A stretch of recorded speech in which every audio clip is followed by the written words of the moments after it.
who's going to start this one. Over the last two questions, we've heard a lot of good ideas. Things that Santa Fe needs, whether it be pre-K, more education, help with opioid addiction, mental health, etc. Question is, how are you going to pay for it? That's the question. That's the question. Before I answer the question, how's everybody doing? Are you having a good time tonight? Because you're the reason we're here, so thank you for coming. There are a number of issues in front of the city, and one of them is always finances. 80% of the city's budget is derived from the GRT, and we saw in the last Great Recession what happened when the city was unprepared for a collapse of its GRT, and we had to divert money, or the city chose to divert money from parks bond and water money to cover up that deficit, and they still ended up with a $14 million deficit. So the first thing the next mayor does, if it's me, is to appoint a committee to begin to do contingency planning, so that when there is an economic downturn, we're not caught without a plan. We need a plan so we don't end up in trouble like we did in 08 and 09.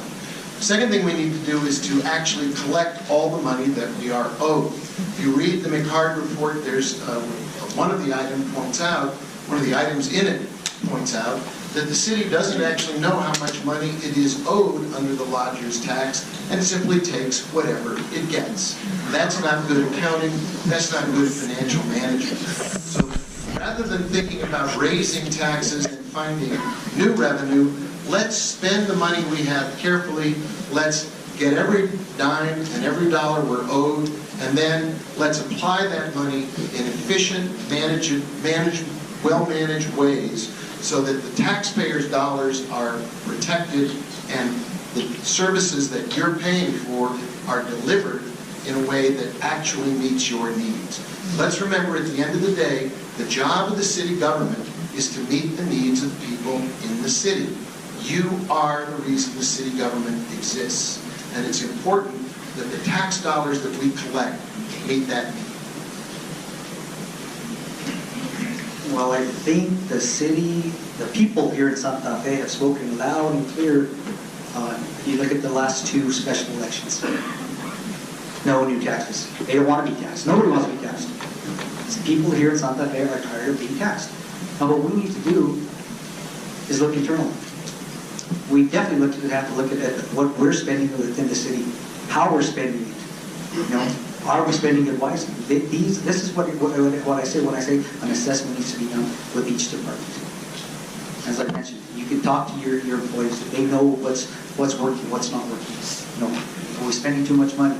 You know, when I got on council, I was the first councilor that started using a computer. Our binders were this thick with paper, so I probably saved about 100 trees in 12 years I've been on the council. So the other thing we need to do is just, where are we spending, and is it right what we're spending? Now, again, I always say, let's work smarter, not harder. We have entities. We have the city, we have the state, we have the county. Let's collaborate. We all get money. We all get money from different organizations. Why don't we all come together, sit down? How do we best use those fundings and work together and collaborate on certain issues? It could be a pump station for gas, you know, a building that everybody uses. That's what needs to happen, collaboration. And again, as I mentioned earlier, state of New Mexico and this city, we leave too much federal funding at the Washington level. I'm going to have somebody in there that's going to be working on it day and night, finding federal funding, you know, for this community. Be it for the city, be it for our police, be it for our fire. There's funding out there. We just need to go out there and we need to be diligent, and we need to do it the right way and get that funding here or something like that. It can happen. But again, priority number one, look within the city. Look at our spending. Look at how we're doing things right and what we're doing wrong. That's where we're going to save money. As I said before, you know, the city allocates $1 million for youth and families programs, and that money is allocated by the Youth and Families Commission. It also allocates, and these are gross receipts tax revenues, allocates $1 million for human services related social safety net services, and that is allocated through the Human Services Committee. What we've recently done is we've done a strategic plan and identified some metrics to make sure that we're making the best expenditure of those funds. And so how to pay for it is, as was said before, is we make better use of the existing funds that we have. We reallocate existing funds to reflect changed priorities. But I agree, we need to avoid taxes at all costs. You know, one thing that I did early on in my tenure as Santa Fe City Councilman was I noticed that the Human Services gross receipts tax dedication was dedicated by resolution, so it didn't have the power of law. And it could be killed from one year to the next or be subject to appropriation. But yet on the youth and families side, that gross receipts tax dedication was dedicated by law, by ordinance. So I sponsored an ordinance to repeal the resolution and make it law, that allocation for human services be in law and not be subject to repeal or anything else. Other things that we can do is within the youth and families, and I want to take pre-K. We all recognize that pre-K is a huge issue here in Santa Fe. One thing that I advocated during the discussion, the soda tax discussion, is we already have existing mechanisms to really start making a difference in pre-K. One of them is let's assess the pre-K providers across the city. The soda tax revenues were only dedicated to 4- and 5-star rated pre-K providers. Let's look at those providers that don't have 4- and 5-star rated. How can we allocate funds and help them elevate to the point where they are 4- and 5-star rated? So there are many things we can do to move the needle. And if you elect me as mayor, we're going to be smart. We're going to be smart in expending these very limited revenues. Thank you. So a number of very good points made by the other speakers. Ellen's point that we need to collect what we're owed is certainly on point, and it's one of the reasons for the past 2 years, or maybe even 3 years, I've advocated for bringing on a forensic auditor who could actually look at our programmatic efforts and ensure that the city is being paid what we are owed. I think there is an obligation at the city in terms of addressing how we pay for things to ensure that what we do at City Hall is being efficiently done. And I look at that conversion of our computing systems and the adoption of new best practices in all our business processes and procedures as a very positive step towards accomplishing that. Additionally, we have to make sure that the government is right-sized. And that's why I've been a proponent of the compensation and classification study to determine whether or not we have the right people doing the right jobs so that we can assess and eliminate where we need to or add where we need to ensure that the government is of the right size to be able to serve the people of Santa Fe so that we actually know how much we do need to pay.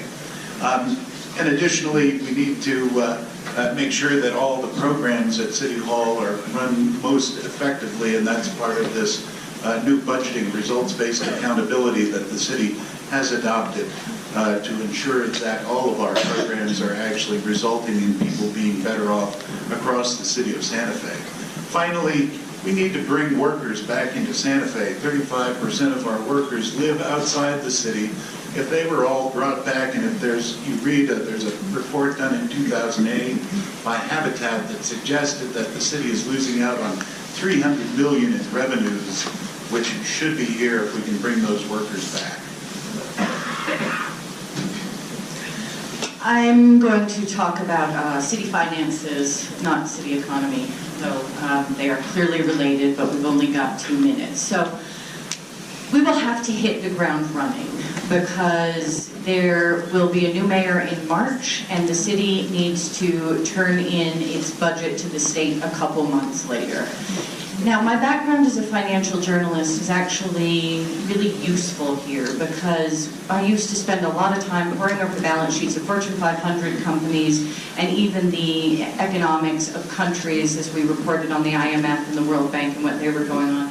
And we need to really dive deep in these first couple of months to adopt a budget that is comprehensible to everyone in the community, who chooses to engage, and to the new council, because we're going to have 3 new city councilors and a new mayor. So this is a real reset on the governing body, and we need to dig deep. We need to look at all of the funds and the sources and uses. The city has a budget of about $400 million, and we need to first understand what we have and where it's going.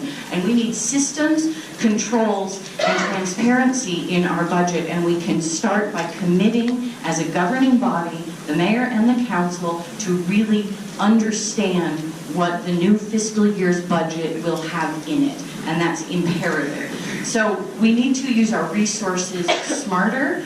There's no question about that, but we also need to look at developing resources. Matt O'Reilly, who was mentioned at the beginning of this, is the Asset Development Director. This has been a really good shift in city government, that we think about developing our assets so that we can point towards the goal, point towards a vibrant future, and have more in order to do more. But we need to first understand what we have, and we need to use our resources better, and there's no question that we need to evolve the organization so that people can do their best work in the right positions.